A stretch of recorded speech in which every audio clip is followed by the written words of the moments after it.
Episode number 308, Mastering Live Streaming with Brad Zimmerman, Part 1. Let's do it. This is the definitive podcast for helping you plan, create, and execute dynamic worship experiences at your church. Useful, practical content in the areas of production, worship, communications, first impressions, and more. This is Making Sunday Happen. Hey guys, welcome to Making Sunday Happen. This is episode number 308 of our podcast.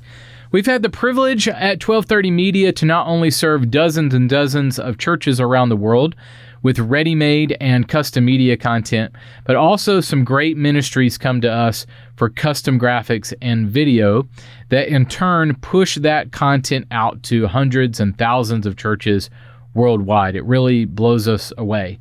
Ministries like Outreach, Answers in Genesis, Awana, Seeds Family Worship, Worship Team TV, Yancey, Doorpost Songs, Tithely, Children's Ministry Deals, the South Carolina Baptist Convention, and more all come to us for custom graphics and video. So chances are the media content in your adult or kids worship experiences may have been produced by our incredible team.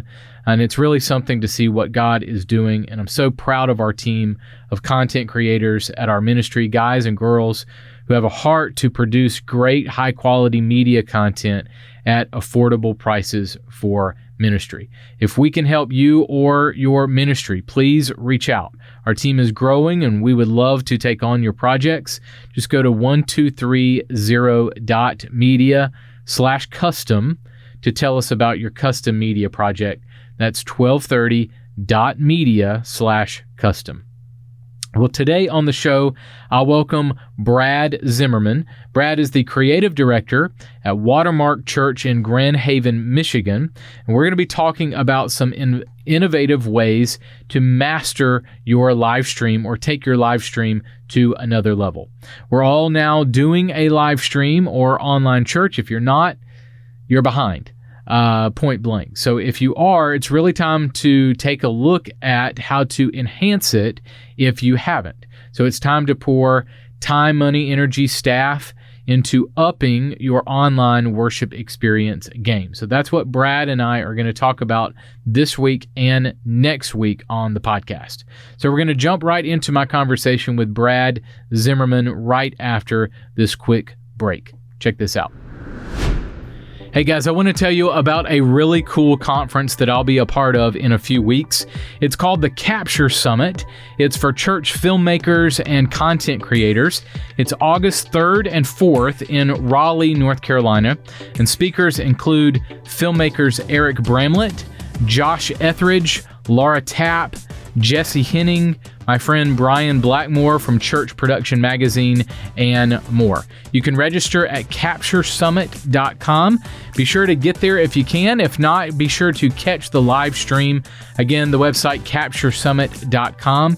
Here's a quick video with more details. If you're listening to the audio of this podcast, be sure to go to makingsundayhappen.com to watch the video and learn more, or register at capturesummit.com. Check this out.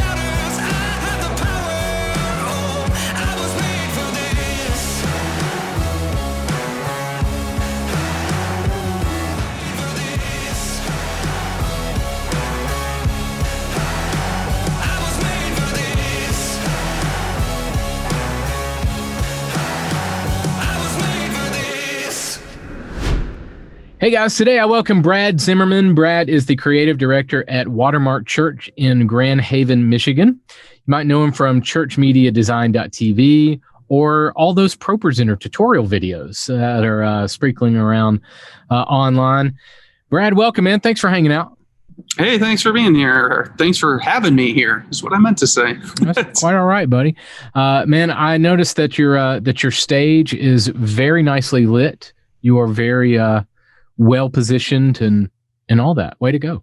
Yeah, thanks. This is where I shoot most of the videos for Pro Presenter, is just here on our stage. So we got the whole palette wall thing. I know it's tried and everybody hates it and it's over, but it's worked for us. And yeah, we're sticking with it. No, man, makes it feel homey. It's still in. So give me a little overview. Obviously, people kind of probably know your face from all the Pro Presenter stuff that you've done, but give me an overview of where you are, where God has put you the last few years. Yeah, I mean, big story. Got started in tech ministry stuff as a teenager because I wanted to hear Jesus Freak played more in youth group. And so I figured if I became the sound guy, I could choose what songs we listened to on repeat. Mm-hmm. And so got started that way.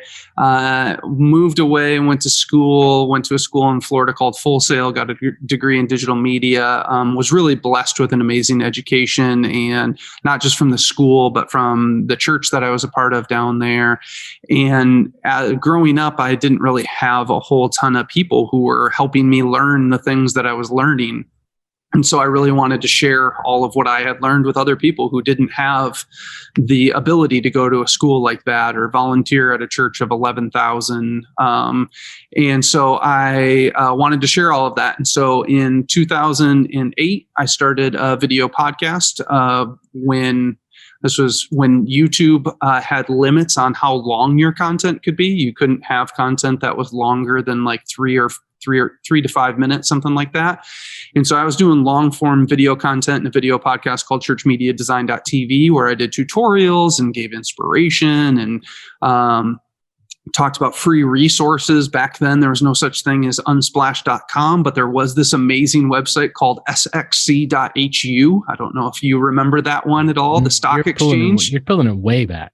Yeah, well, this is when I got started. It was when all of that stuff was popular. So anyway, got started in all of that stuff, started that show, and did all of that at the same time as helping plant a church. And so I was part of a church planting team and was the creative director and have been ever since then. I've done a lot of things along the way, worn a lot of hats. I've been a middle school pastor. I lead worship. I do tech stuff, do a lot of those different things. But along the way, have been trying to share what I've learned with people and share the resources that we create, because I think the church is meant to fully fulfill what we see in Acts, and we're supposed to help each other. And it's not just supposed to be in your local church, but between churches. And so I'm helping churches around the world share media with each other so that we can all help people find the good news of Jesus. So with that, you transition churchmediadesign.tv to Church Media Drop. So a lot of people might not know that you run that site. Tell me what your purpose behind that site is.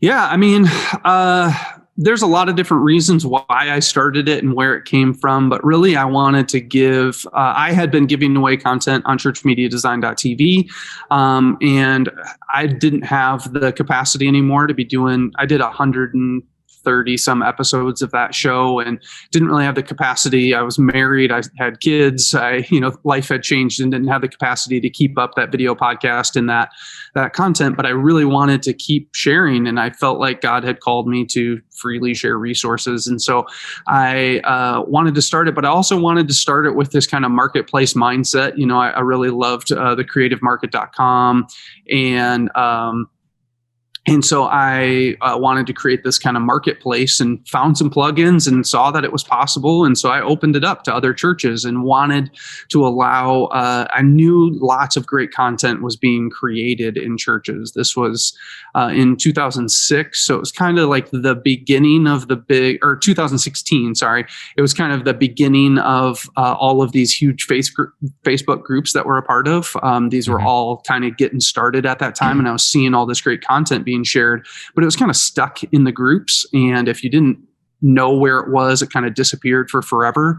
And so, just created that marketplace, and, we vet the material so that content stays high quality because, we want to give our best. So, yeah, now the site's reaching hundreds of thousands of churches, and it's crazy. Every once in a while, I'm going to design a graphic, and I'm like, oh, let me search for like church series and then some phrase on Google Images just to like look for some inspiration, and inevitably, I see a design from church media drop in those results pretty much every single time. So it's pretty crazy the reach. So tell me how, we mentioned the ProPresenter tutorials. Tell me how you got to be known for that and how that came about for you. Yeah, I mean, that was all Church Media Design.tv stuff. So I was doing tutorials on there about Photoshop and After Effects and live streaming and Media Shout and ProPresenter. And Brad Weston, the founder of Renewed Vision, reached out and said, hey, would you be interested in doing our next round of video tutorials for the next version of ProPresenter? And I had my first ever NDA where I couldn't tell people about it, and it was kind of crazy, especially considering that the last person to do the video training was a worship leader and CCM artist. Steve Fee was the person who did it before me. And I was like, I am just a random church guy from a small to medium-sized church in West Michigan. Nobody knows who I am. So it was a really cool opportunity, and I've loved partnering with those guys ever since. So I think that was ProPresenter 5 was the first set of tutorials that I did. And I did Pro 5, Pro 6, PVP 2, Pro 7 now. So yeah, it's been great hanging out with them and being a part of that process. Yeah. So you're on staff at Watermark Church. You mentioned you're still the creative director. You've done middle school and other things. What does your normal week look like now?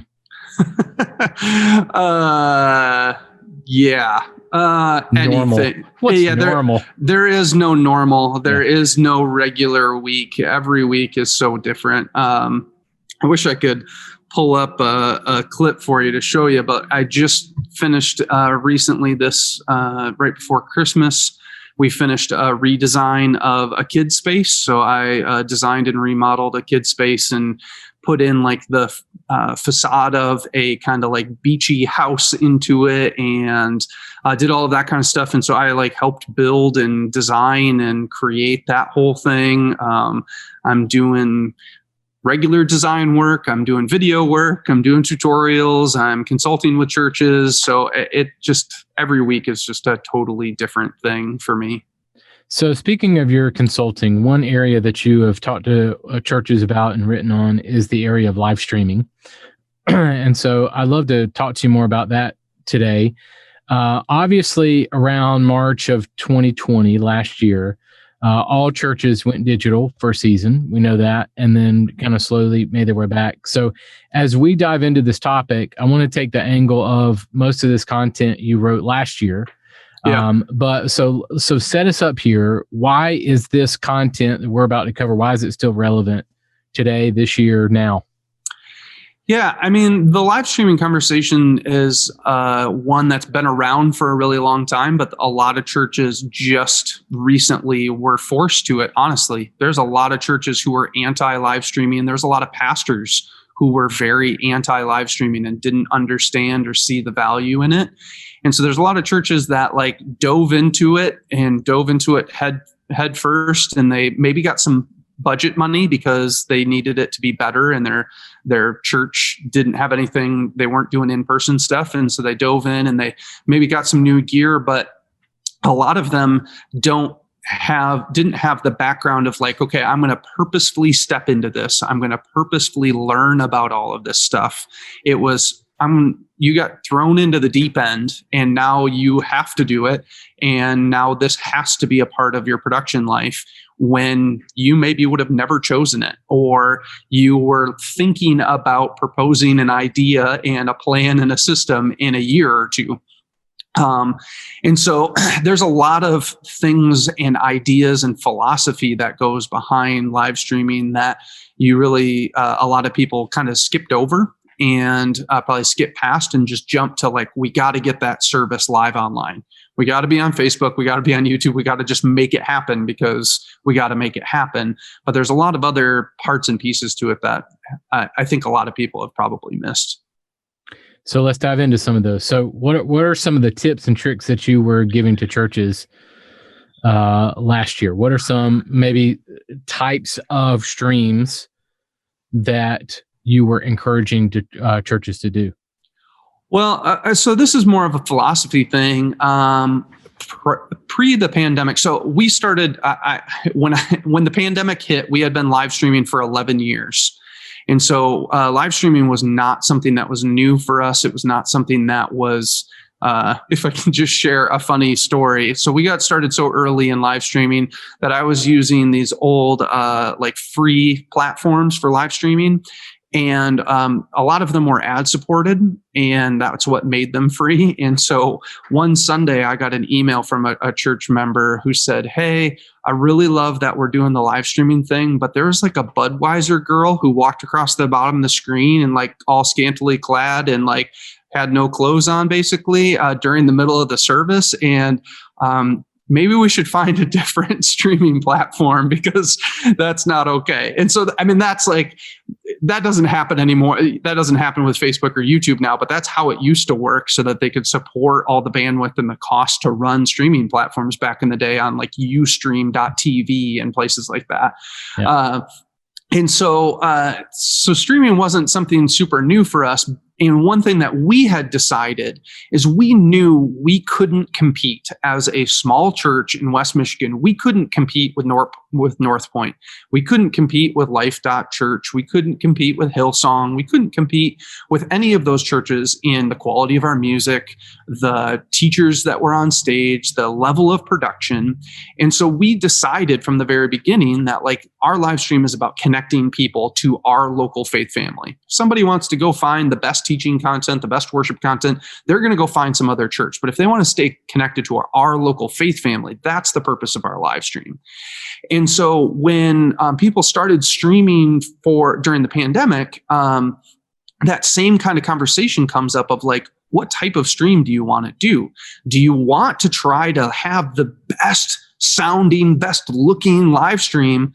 Well, you're probably not going to be able to pull it off because do you have the budget and the staff and the experience that all of those churches I mentioned a little while ago have? You probably don't, but you do probably have a faith community that wants to stay connected to you because they like you, they care about you, they're invested into you. And so the way that you do that stream, that's what you need to take in consideration when you're putting a stream together. So you could do a simulated live stream if you want to get your production up a little bit on a higher quality, because then you can go through and edit all of your content. You can make sure that your audio sounds good and all of that, which is really helpful if you've never done live streaming audio. Because one thing that I say to churches all the time is that bad audio plus great looking video is a bad video, but great audio and a crappy cell phone with terrible lighting and all of that kind of stuff is great video still. If you have good audio, it makes for a great video. Yep. And a lot of church live streams sound terrible. They sound terrible. You got out-of-tune vocalists, you have musicians that don't sound right. The levels jump all over the place. So editing ahead of time and then just doing a simulated stream was a really great way for a lot of churches to go. So that's one way you could go. But the other way is to like think about like, what are you streaming? Because if you're streaming to a empty room, then that's not a great way to do a live stream. And if you're talking like the room's full, but it's totally empty, it feels totally fake. Versus having your pastor just get down and talk to the camera and talk to you and have it be something that's actually personal. That doesn't take a ton of production excellence. That doesn't take, all that other stuff to make that happen. And so really thinking about like, what's the purpose? What's the why behind how you're streaming? For us, we wanted to keep our whole faith family connected. And so when we moved and started having in-person gatherings again, we made it a priority to have online connected with in person. And so we said, we don't want it to just be that the live stream is the balcony that's just watching in on what's happening in the room, and they're getting kind of the second best. Like, we want the people who are at home to be just as connected as the people who are in person, if not more. And so talking straight to the camera, asking questions to people who are online, all of those things are ways that you can help create that live stream that isn't just a balcony experience where I'm just watching what's happening to all the people in the room, but you're actually participating in what's going on there. So you can do it simulated, you can do kind of the simple thing, but really the intentionality behind what you're doing with your live stream is really important, because anybody could grab some cameras and some audio gear and kind of film an event, but that doesn't really translate to a church community, because that just all that does is generate spectators. And I don't think if you asked any pastor at any church, like, do you want a bunch of seat fillers at your church? Do you just want a bunch of people who are just filling the seats? They don't really care about anything. They just listen to it, goes in one ear, out the other. They leave. They don't really do anything with it. Their life isn't changed at all.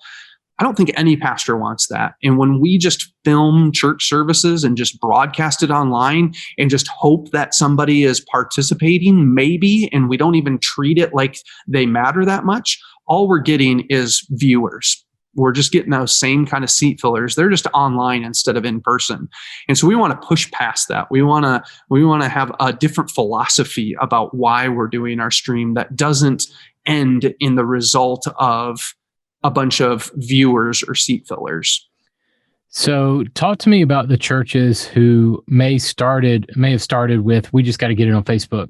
Yeah. Tell me how those folks, now that they know that live streaming's here to stay, online experience is here to stay, not going anywhere, you're going to have a digital presence. Tell me how those churches can move from 1.0 to 2.0. Sure. So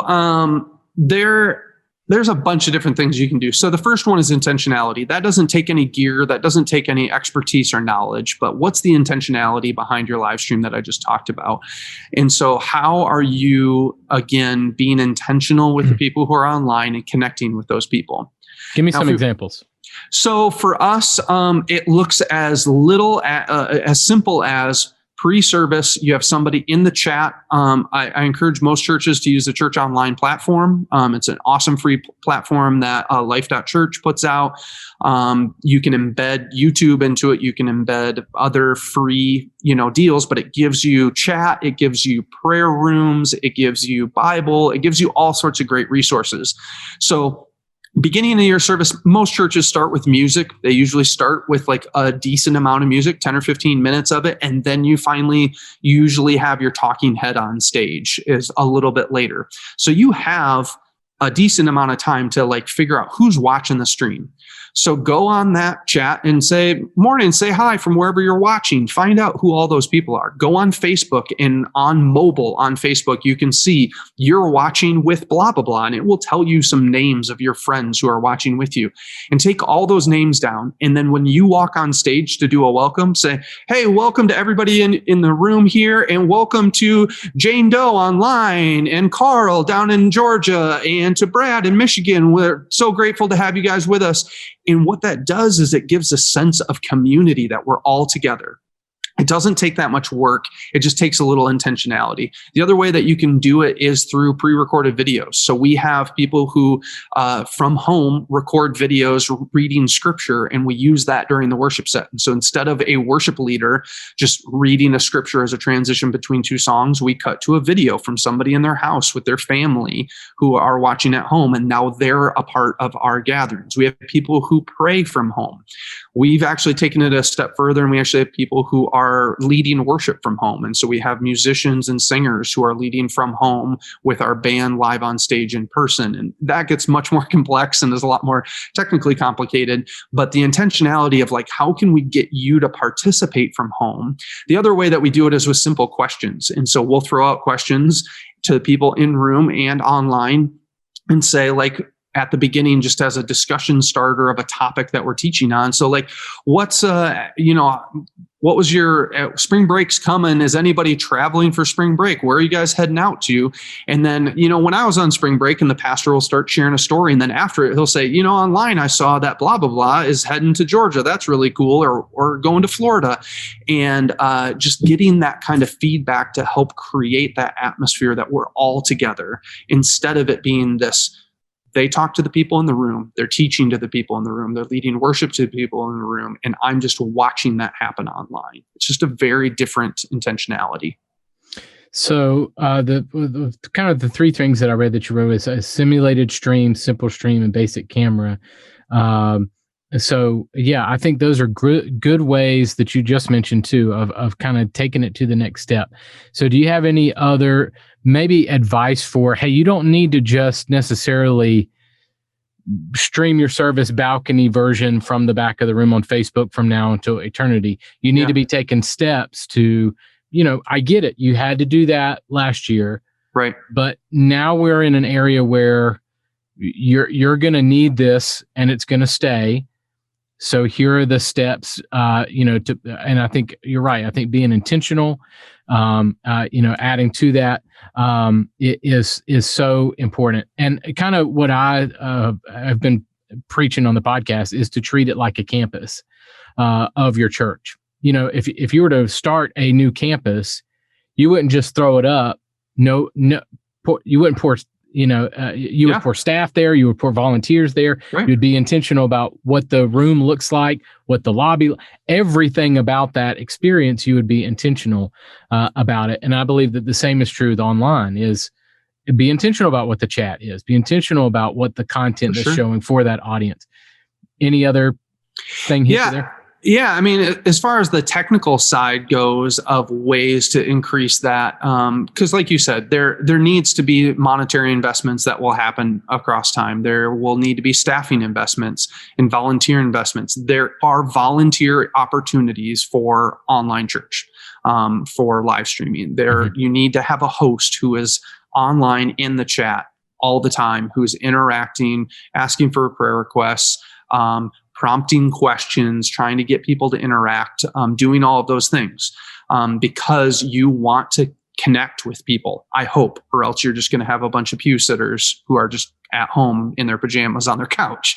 And so you need to try help have that connection. But as far as the technical side goes, outside of that volunteer energy or maybe more monetary energy, is you have to look at, okay, how can we take it from maybe one camera or a couple cameras that we're doing, but how can we bring that quality up? And the first thing that you can start with is one thing that you pointed out is lighting. Lighting has nothing to do with it. You wouldn't think of it as like, well, we need a better live stream, let's buy more cameras. But really, we need a better live stream, let's get better lighting. Because if your lighting looks good, any camera, if an iPhone looks great when it's shooting outside with sunlight, an iPhone doesn't look great in crappy lighting indoors. And there's a lot of churches that aren't lit well. They don't have a good, a well-lit stage, and it's not lit for video. Lighting for video is very different than lighting for in-person. You might do something for in-person and it's like, oh man, we like dimmed the room down and it looks really great. And it's like, for online now, it's all dark and shadowed and you can't see anything. It doesn't look good anymore. And so you have to prioritize the live stream experience over the in-person experience. A lot of times when you're thinking about that, you have to prioritize the broadcast. So spending time with your lighting and getting good lights so that things look well. And then audio. I would do both of those things before I spent any more energy or any more time on video. I wouldn't add more cameras. I wouldn't add a video switcher until I had good lighting and had good audio. Because then adding cameras, that's easy. You can just keep adding more and more cameras, upgrade your video switcher. But if you add cameras to a poorly lit environment that doesn't sound good, it's just going to be a multicam video switch of garbage. It's just not going to be great. And so the audio side of things, there's a lot that you can do. And there could be a podcast series that would last for weeks on end about how to make your audio better for live streams. The thing that I've learned from all of this that's been really helpful is auto tuning. Just to be honest with you, reverb in rooms covers a lot of vocal sins. So somebody can be a little pitchy, but in the room, it still sounds fine because the acoustics in the room cover up the waver in pitch. But when you hear that direct audio piped into your TV set, you hear all of those pitch fluctuations. Yeah. And so we've started auto-tuning all the vocals, and it has really, really helped our live stream sound a lot better. Okay. And we don't do it to a place where we're making terrible singers sound good. You know, it's going to make something good sound better. It's not going to make something bad sound great. So you still need to have good people on stage, but it does really help to consider that. And as far as like the system of how you do all of that, there are a lot of different ways. You don't have to have impressive sound setups to make it possible.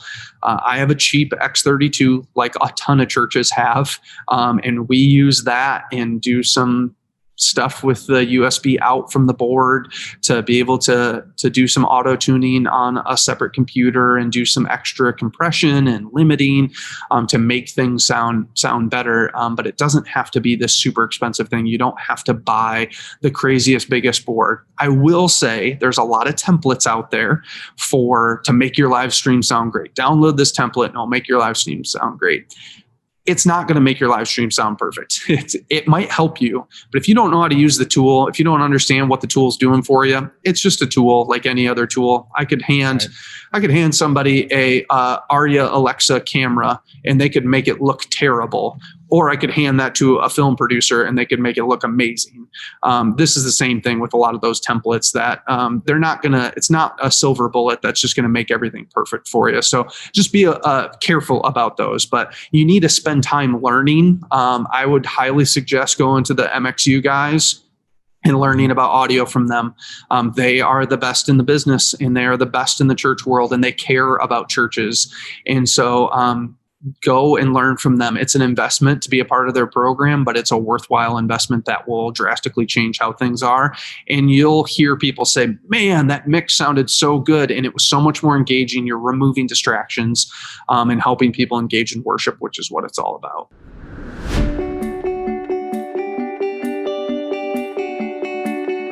One important feature of any presentation software is the stage display. It gives you the ability to show aspects of your presentation to the band and speakers on stage without showing the same thing to your audience. It's a very valuable feature. The first tip I have for you when it comes to your stage display is this: collaborate with your worship leader and your speakers. Nothing can substitute for this. You and your counterparts on stage must work together ahead of time. You are one team and you have to work as one. So, schedule time with your worship leader to know what benefits the band on stage. Do that during the week so that you're not stressed out on Sunday. Do they prefer 2 lines of lyrics or 5 lines of lyrics on their confidence monitor? Things like that. Get 5 or 10 minutes with your speaker sometime during the week. Ask them and yourself questions like, what notes are beneficial for them to see? Do they need a counter? What is your plan to communicate to them if something crashes? What's your lingo that you're gonna say to them on the stage display?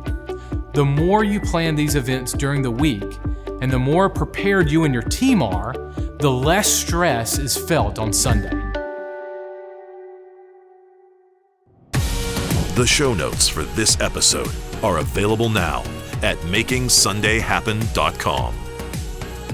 But hey guys, thanks so much for checking us out this week. Next week, I'll welcome Brad back for more as we will wrap our discussion on mastering your live stream. So be here for that. We are on a mission to help churches and ministries make Sunday happen through our ready-made media content, custom graphics and video, and training. We want to help you up your game when it comes to reaching people through your weekend worship experiences. That's what we're all about. Be sure to visit our website, 1230.media, for more. Or for podcast-related content, you can go to makingsundayhappen.com to get show notes, archive episodes, and more. Plus, while you're there, you'll get access to over 600 articles free. All those articles on every aspect of the worship experience, from worship to pastoring and teaching, production, communications, leadership, and more. All at MakingSundayHappen.com. Well, thank you guys so much for hanging out. Go out there and create some incredible worship experiences this weekend. I'll catch you next week. Making Sunday Happen is a production of the ministry of 1230 Media. For show notes, archive episodes, and more free resources for your church, visit MakingSundayHappen.com.